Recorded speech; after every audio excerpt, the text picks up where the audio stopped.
이 시간 우리에게 주시는 하나님의 말씀 보겠습니다.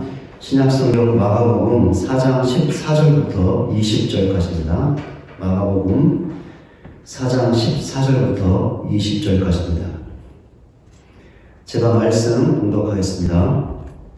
뿌리는 자는 말씀을 뿌리는 것이라. 말씀이 길가에 뿌려졌다는 것은 이들을 가리킴이니 곧 말씀을 들었을 때 사탄이 즉시 와서 그들에게 뿌려진 말씀을 빼앗는 것이요, 또 이와 같이 돌밭에 뿌려졌다는 것은 이들을 가리킴이니 곧 말씀을 들을 때 즉시 기쁨으로 받으나 그 속에 뿌리가 없어 잠깐 견디다가 말씀으로 인하여 환난이나 박해가 일어나는 때에는 곧 넘어지는 자요. 또 어떤 이는 가시떨기에 뿌려진 자니 이들은 말씀을 듣기는 하되 세상의 염려와 재물의 유혹과 기타 욕심이 들어와 말씀을 막아 결실하지 못하게 되는 자요. 좋은 땅에 뿌려졌다는 것은 곧 말씀을 듣고 받아 30배나 60배나 100배의 결실을 하는 자니라. 아멘. 오늘도 각 가정에서 예배를 드리는 모든 성도님들에게 하나님의 크신 은혜가 함께 하시기를 간절히 소원합니다. 오늘 본문은 예수님이 씨 뿌리는 자의 비유를 제자들에게 설명하시는 내용입니다. 본문을 통해서 하나님의 말씀과 관련된 두 가지 영적인 교훈을 얻을 수 있습니다. 첫째, 사람에게 절대적으로 필요한 것은 하나님의 말씀이라는 것입니다. 예수님이 말씀하신 씨 뿌리는 자의 비유에서 씨는 하나님의 말씀을 가리킵니다. 그리고 씨를 뿌리는 자, 즉 농부는 예수님을 가리킵니다. 이런 사실을 통해서 우리는 예수님이 농부처럼 씨를 뿌리는 분인 것을 알 수 있습니다. 그런데 예수님이 뿌렸던 씨는 농부가 뿌렸던 씨와 달랐는데 본문 14절에 나와 있는 것처럼 하나님의 말씀이었습니다.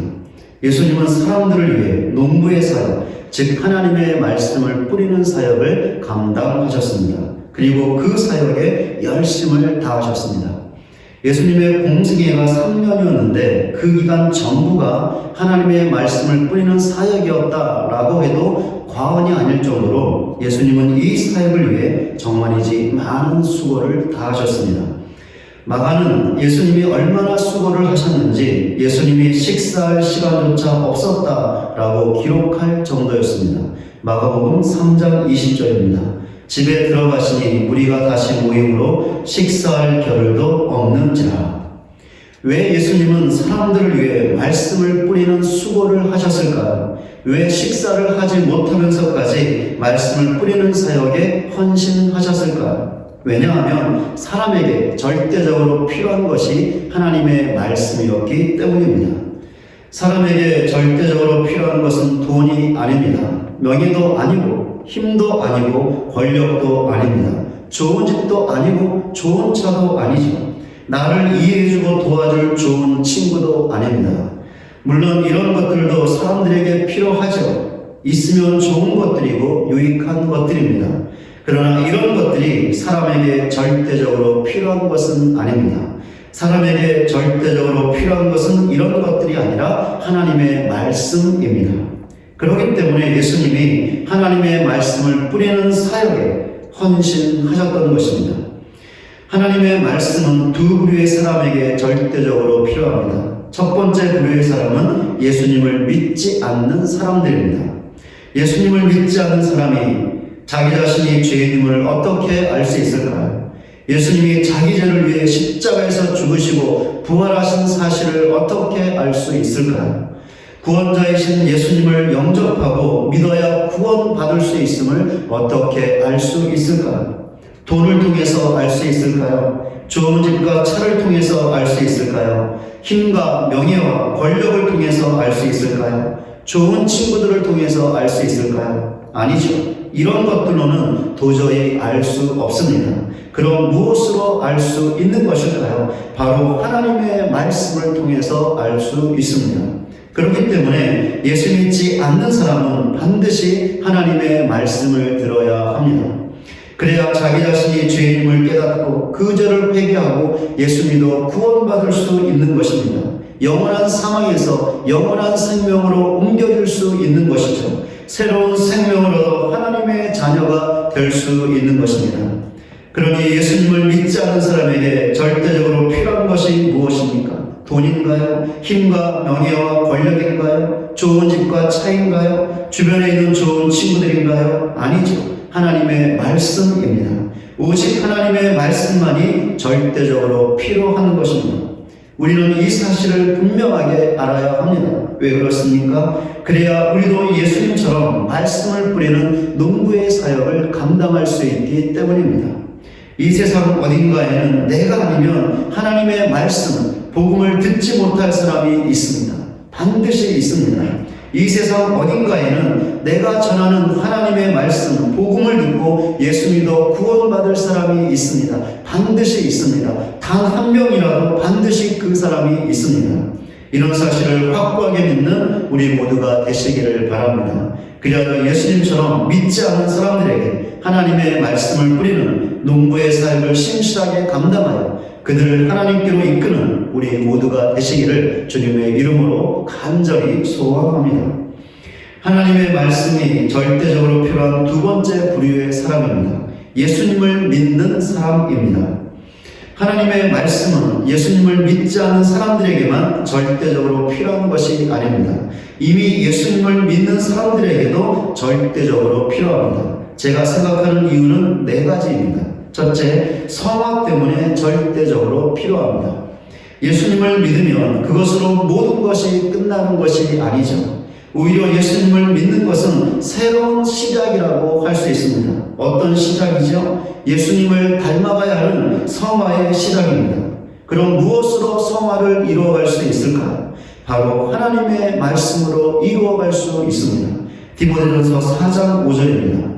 하나님의 말씀과 기도로 거룩하여지니라. 예수 믿는 자의 성화는 세상의 다른 것으로 되는 것이 절대로 아닙니다. 오직 하나님의 말씀으로 되는 것이죠. 하나님의 말씀 앞에 서서 늘 자신을 살피고 점검할 때 되는 것입니다. 하나님의 말씀으로 자기 부인의 삶을 살아갈 때 되는 것이죠. 하나님의 말씀으로 자신의 욕망과 욕심을 죽일 때 되는 것입니다. 그렇기 때문에 예수님을 믿는 사람에게 하나님의 말씀이 절대적으로 필요한 것입니다.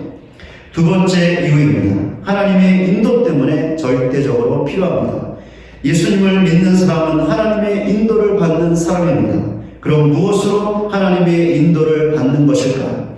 하나님의 말씀으로 인도를 받습니다. 시편 119편 105절입니다. 주의 말씀은 내 발의 등이요 내 길의 빛이니이다. 시편의 시인은 하나님의 말씀이 내 발의 등이요 내 길의 빛이라고 고백했습니다. 하나님의 말씀이 자기의 길을 인도한다는 것이죠. 시인의 고백처럼 예수님을 믿는 사람들은 세상의 것으로 하나님의 인도를 받을 수 없습니다. 오직 하나님의 말씀으로만 인도를 받을 수 있습니다. 그렇기 때문에 예수 믿는 사람에게도 하나님의 말씀이 절대적으로 필요한 것입니다.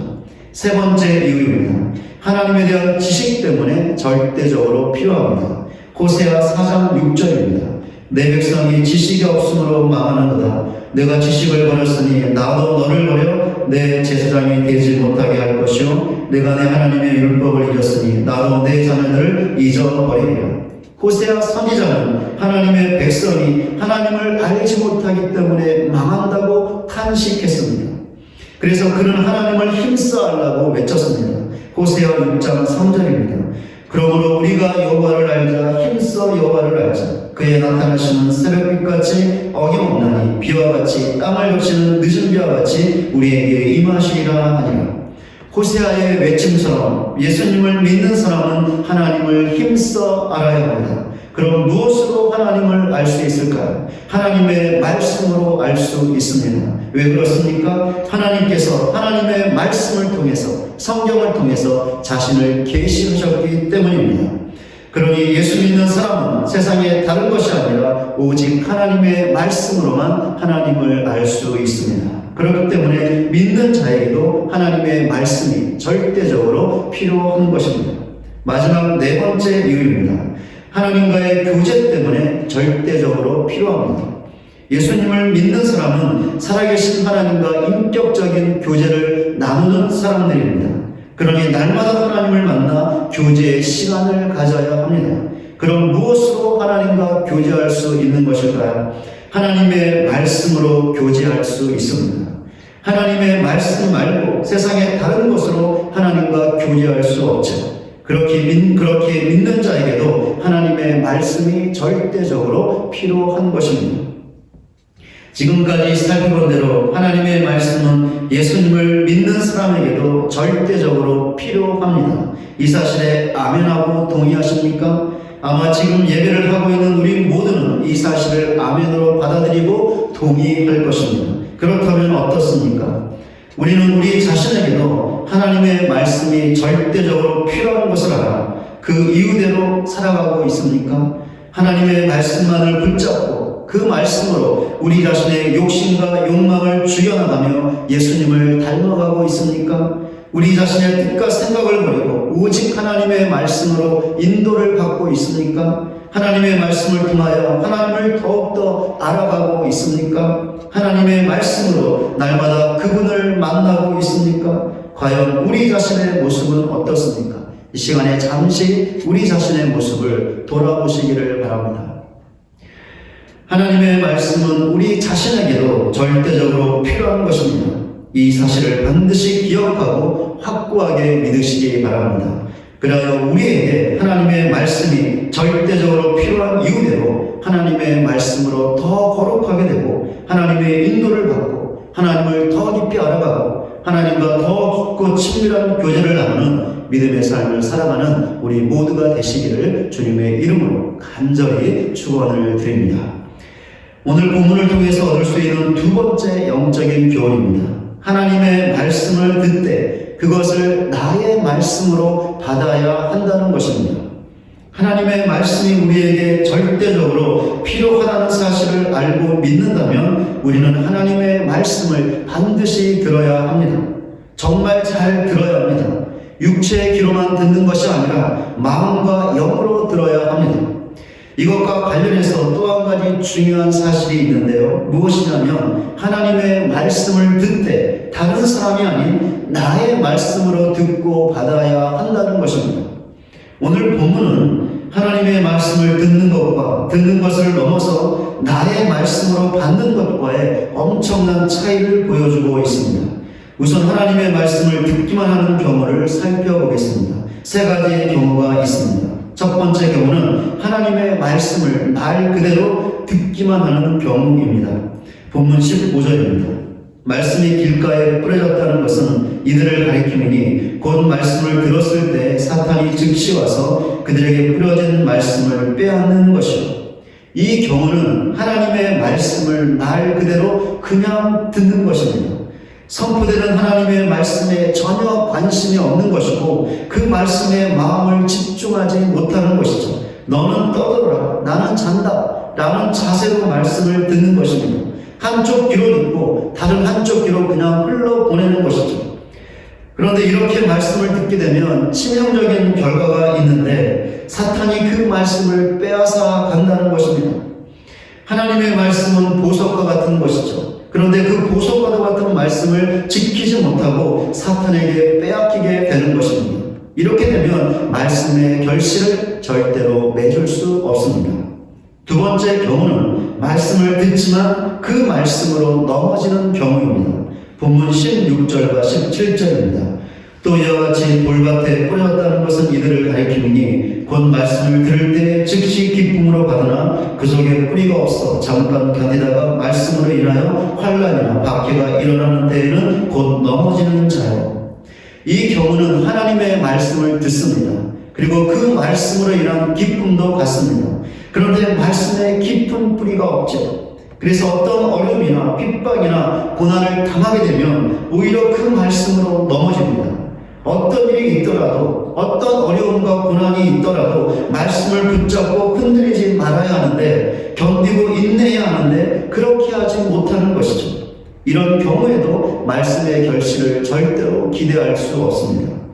세 번째 경우는 말씀을 듣되 말씀이 세상의 다른 것들에 의해서 눌리게 되는 경우입니다.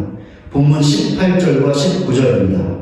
또 어떤 이는 가시떨기에 뿌려진 자니 이들은 말씀을 듣기는 하되 세상의 염려와 재물의 유혹과 기타 욕심이 들어와 말씀을 막아 결실하지 못하게 되는 자다.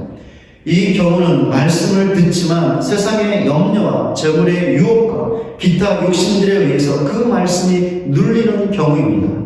이런 것들에 눌려서 말씀이 전혀 힘을 쓰지 못하는 것이죠. 이런 경우에도 말씀의 결실을 절대로 기대할 수 없습니다. 지금까지 단순히 말씀을 듣기만 하는 세 가지 경우를 보았는데요. 공통점이 있습니다. 무엇이냐면 말씀을 듣기는 하는데 그 말씀을 나의 말씀으로 받지 않는 것입니다. 그 결과 말씀의 결실을 맺지 못하는 것이죠.